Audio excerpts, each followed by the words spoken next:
భూతనాథాయ విద్మహే భవనందనాయ ధీమహి. స్వామియే శరణయ్యప్ప. అన్నదాన ప్రవేశనయ్యప్ప. కృష్ణా జిల్లా పెడన మండలం నేలకొండపల్లి గ్రామంలో గత 7.5 సంవత్సరాల నుంచి కూడా అయ్యప్ప స్వామి వారి ఆలయము ప్రధాన ఆలయముగా నిర్మించడం జరుగుతూ ఉంది.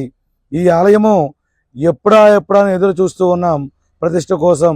అలాంటిది రానే వచ్చేసాం. అతి త్వరలోనే ఆలయ ప్రతిష్ఠ ఏప్రిల్ 29 బుధవారం రోజు ఎంతో అంగరంగ వైభవపేతంగా వేద మంత్రాల నడుమ వేదో మంత్ర ఉచ్చారణల మధ్య అద్భుతంగా కన్నుల విందుగా జరగనున్నది.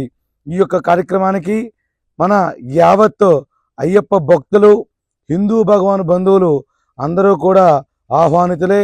అందరూ కూడా స్వామివారి ప్రతిష్టా కార్యక్రమంలో పాల్గొని స్వామివారి మహా అన్నప్రసాద వితరణ కార్యక్రమాన్ని స్వీకరించి ఈ యొక్క కార్యక్రమాన్నింటినీ జయప్రదం చేయవలసిందిగా కోరుతూ ఉన్నాం. స్వామియే శరణయ్యప్ప.